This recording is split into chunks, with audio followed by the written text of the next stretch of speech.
नमस्कार, मैं हूं पवन त्यागी। उत्तर प्रदेश में योगी जी का एक्शन ताबड़तोड़ हो रहा है और यह अपराधियों और माफियाओं के लिए एक खौफ का एक पर्याय बन गया है, क्योंकि उत्तर प्रदेश में योगी आदित्यनाथ जी का लॉ एंड ऑर्डर को लेकर जीरो टॉलरेंस नीति और उसका पालन जो हो रहा है, इसके कारण उत्तर प्रदेश के अधिकांश माफिया गुंडे मवाली जेल के अंदर बंद हैं। लेकिन अभी हाल ही में हमने प्रयागराज का जो उमेश पाल हत्याकांड देखा, वीडियो सबने देखी, वायरल हुई। उसके बाद योगी जी ने कहा कि जो भी इसके पीछे है सबको मट्टी में मिला दिया जाएगा। उसके बाद हमने देखा योगी जी का बुलडोजर उन प्रॉपर्टी पर चला जो भी अतीक अहमद के गुर्गों के रूप में पहचाने गए, जो इस हत्याकांड में शामिल थे या जिन्होंने इन हत्यारों को मदद की है, डायरेक्ट इनडायरेक्ट। कई ऐसी खबरें एसटीएफ को लगातार मिल रही थी कि ये लोग भागने में किसी की मदद कर रहे थे, किसी से पैसे ले रहे थे, किसी से मदद ले रहे थे। तो वो सब जो लोग हैं उनको एक एक करके चिन्हित करते गए और जो जो जानकारियां उत्तर प्रदेश की पुलिस और एसटीएफ को मिलती गई, उसके आधार पर यह तय कर दिया गया कि आप भागते रहिए और हम पीछे पीछे आते रहेंगे। खबरें यह हुई कि कुछ शूटर इसमें नेपाल में चले गए हैं, एक की लोकेशन पश्चिम बंगाल में मिली। तो सब जगह टीम जा रही है, ताबड़तोड़ एक्शन चल रहा है। लेकिन इस बीच दो शूटरों को मार गिराया गया। अब बारी अतीक अहमद की है और उसके बेटे असद की है। इसको लेकर के हमने देखा कि जो उसकी पत्नी है, वो पत्नी सुप्रीम कोर्ट तक चली गई और उसने ये आग्रह किया कि ये जो उत्तर प्रदेश की पुलिस है, ये मेरे पति का हत्या कर देंगे और इसमें जो है एनकाउंटर कर देंगे। हालांकि वो जेल के अंदर बंद है, गुजरात के अंदर, और उसको उत्तर प्रदेश पुलिस लाने के लिए कोर्ट में आग्रह कर चुकी है। कभी भी यह आदेश हो जाएगा तो अतीक को यहां लाया जाएगा। लेकिन सवाल यह है, कस्टडी में उसके साथ क्या ऐसा हो सकता है जैसा विकास दुबे के साथ हुआ? इसको लेकर भी चर्चा है। और अगर उत्तर प्रदेश की जनता की बात करें, पुलिस तो कहती है साहब हमारा काम तो एनकाउंटर करना है नहीं, हम तो कोर्ट में ला रहे थे विकास दुबे को, अब उसके कारण से गाड़ी पलट गई तो इसमें कोई क्या कर सकता है? भाई बड़ी होशियारी करी थी उसने भी, राजस्थान में जाके गिरफ्तारी दी। इसी तरह कुछ हैं इसमें कि अपराधी, आप देखिए एक ने शूटर जो था उसमें सरेंडर कहां किया, बिहार में जाके किया। तो कुछ लोग बचने के लिए तिकड़म भिड़ाते हैं, तो बच पाते हैं कि नहीं ये भविष्य बताएगा। लेकिन इस बीच में अतीक अहमद के खिलाफ अब कार्रवाई में सीबीआई की भी एंट्री हो गई है और सीबीआई ने भी, अब आपको बता दूं कि अतीक अहमद का एक गुर्गा है, वो है अब्दुल कवी। अब्दुल कवी के खिलाफ ताबड़तोड़ एक्शन किया है और कई घंटे ये पूछताछ हुई है कि करोड़ों रुपए की जो प्रॉपर्टी है, जिसके बारे में ये कहा जा रहा है कि इन्होंने इसी तरह लोगों की प्रॉपर्टी को कब्जा किया है और ये पैसे लेकर के हत्या करते थे, उसकी एवज में भी पैसा इकट्ठा करते थे। करोड़ों रुपया इनके पास कहां से आया, ये जानकारी जुटाने के लिए सीबीआई की टीम पहुंची है। और सीबीआई की टीम ने, आपको बता दूं, जो अतीक अहमद का शूटर है, जहां एक तरफ योगी आदित्यनाथ ने उसका 3 करोड़ की लागत से बना हुआ घर मिट्टी में मिला दिया, वहीं आपको बता दें कौशाम्बी में जो उसकी प्रॉपर्टी और उसके रिश्तेदारों की भी प्रॉपर्टी, उस सब की जानकारी सीबीआई जुटा रही है। जो ये अतीक का शूटर है अब्दुल कवी, इसके जो बाबा हैं वो, उसके बाबा अब्दुल अजीज, पिता अब्दुल गनी, पत्नी कनीज फातिमा, इन सबके पास इनके नाम से प्रॉपर्टियां हैं। ताज्जुब देखिए, जो महिलाएं घर में हैं उनके नाम भी करोड़ों की प्रॉपर्टी है। तो सीबीआई खंगालने के लिए गई। और अब आपको बता दूं, जो इस अब्दुल कवी का भाई एक है, इनके 3 भाई हैं, एक भाई है अब्दुल वली और उसकी पत्नी का नाम है फैजिया बानो। इनके नाम भी जो प्रॉपर्टी है वो भी पेपर देखे हैं सीबीआई ने। दूसरा भाई अब्दुल कादिर है, उसकी पत्नी है बुशरा, उनके भी प्रॉपर्टी के कागज चेक किए गए हैं। तीसरा भाई है अब्दुल मुगनी और इनकी पत्नी है शाहीन, इनके भी पेपर देखे गए हैं। यानी कुल मिलाकर के सारी प्रॉपर्टी के पेपर सीबीआई ने इनसे लिए हैं। और अब सवाल यह है कि आपके पास अरबों रुपए की जो ये प्रॉपर्टी आई है, ये आई कहां से? आपके क्या सोर्स थे कि पिछले 10 साल में आपने ये प्रॉपर्टी बनाई? तो सीबीआई की एंट्री हुई है। तो माना जा रहा है कि एक तरफ जहां ताबड़तोड़ एक्शन उत्तर प्रदेश की पुलिस और एसटीएफ ये अपराधियों के खिलाफ कर रही है, वहीं जो प्रशासन है वो इन लोगों के मकान को और प्रॉपर्टी को जमीन में मिलाने का काम, यानी मिट्टी में मिलाने का काम कर रहे हैं। और अब योगी आदित्यनाथ ने एक और बड़ा निर्णय लिया है, जिससे अतीक अहमद जेल में बंद कांप रहा है। जी हां, थरथर कांप रहा है कि ये योगी जी ने क्या कर दिया। और ये बड़ी खबर है, आपको बता दें, एक पुलिस अधिकारी को लेकर जो इस समय जीआरपी में डीआईजी पोस्ट पर हैं, अनंत देव तिवारी। ये अनंत देव तिवारी, आपको बता दूं कि ये इस समय आईपीएस अधिकारी हैं और ये पीपीएस से प्रमोट होकर आईपीएस बने हैं। और इनकी खासियत यह है कि ये अभी तक अपराधियों के एनकाउंटर का 100वां अंक पार कर चुके हैं, यानी शतक बना चुके हैं।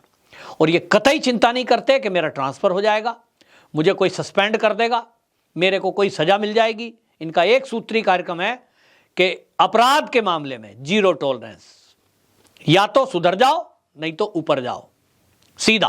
और इनको अब ये अतीक गैंग की जिम्मेदारी दी है, जिन्होंने उमेश पाल की हत्या की है।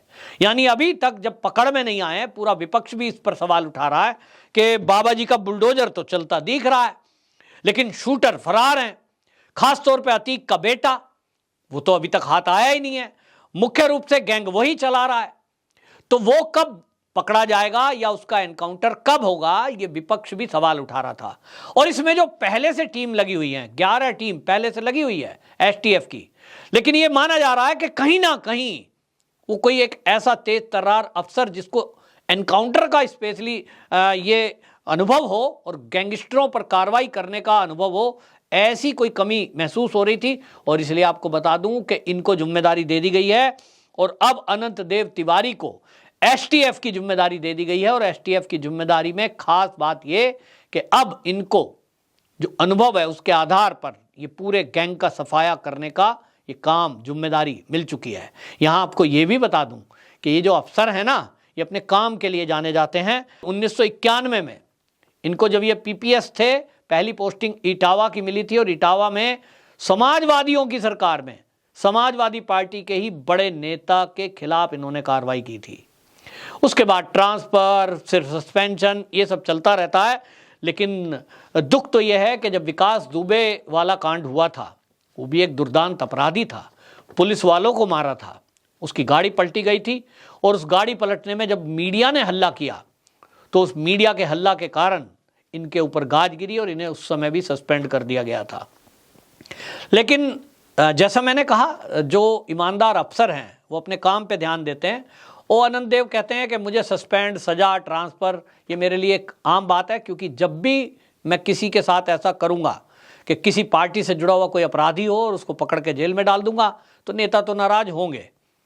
और राजनीति में ये हमने देखा है कि राजनीतिक लोग अपराधियों का भी संरक्षण करते हैं, उनका साथ भी लेते हैं, क्योंकि कहीं ना कहीं जातिगत जो समीकरण है उसको साधने की कोशिश की जाती है। विकास दुबे के कांड में भी हमने देखा कि वो एक अपराधी था, लेकिन इसको लेकर के ब्राह्मणों ने जिस तरह से पूरे उत्तर प्रदेश में अभियान चलाया कि योगी तो ब्राह्मण विरोधी है, वो ये भूल गए कि जिस पुलिस अधिकारी को मारा गया था वो भी तो ब्राह्मण था।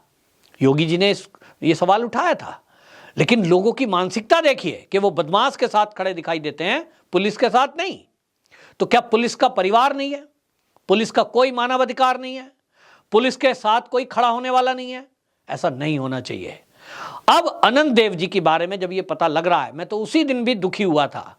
कोई भी ऐसे अधिकारी हो जिनके खिलाफ ये कार्रवाई होती है, मेरे एक परिचित हैं, बिजनौर में पोस्ट थे, अच्छा काम करने के कारण उनको भी इसी तरह दबाव में ट्रांसफर कर दिया गया।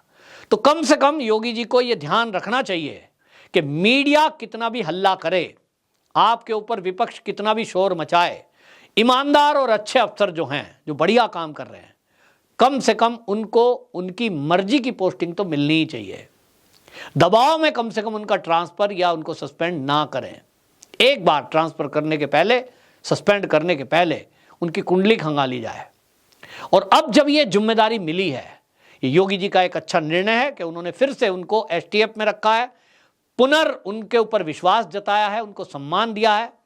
और अब इसका रिजल्ट आप देखेंगे, क्योंकि इन्होंने जहां एक तरफ 100 का आंकड़ा मैं बता रहा हूं ना, बड़े बड़े दुर्दांत अपराधियों को मार गिराया है, तो इनके पास अनुभव है।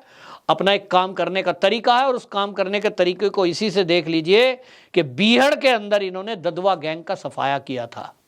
तो अब अतीक के ये जो गुर्गे हैं, और इसमें साथ में जोड़ दूं मैं कि मुख्तार अंसारी भी, वो भी अभी बकाया है गैंग, काफी हद तक तो जेल के अंदर डाले जा चुके हैं, लेकिन उनके भी गुर्गे कुछ एक्टिव हैं।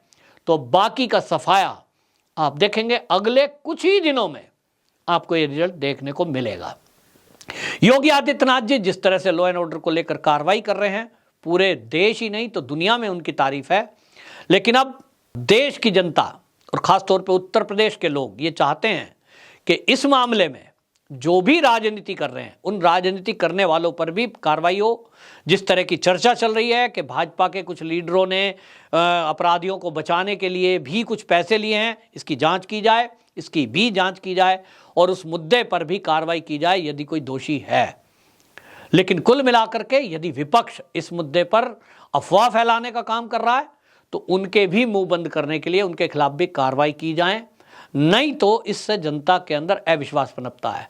और अंत में मैं ये जरूर कहना चाहूंगा कि उत्तर प्रदेश के अंदर बहुत सारे पुलिस अफसर ऐसे हैं, पुलिस के कर्मचारी भी ऐसे हैं जो बहुत ईमानदारी और निष्ठा से अपना काम कर रहे हैं और कार्यशैली में परिवर्तन आया है। जब ऊपर से काम नीचे तक आता है तो लगता है जिस तरह से होली का त्योहार बिना किसी अप्रिय घटना के उत्तर प्रदेश में बीता है, यह अपने आप में एक रिकॉर्ड है और इसके लिए यदि श्रेय जाता है तो वो उत्तर प्रदेश की पुलिस को जाता है।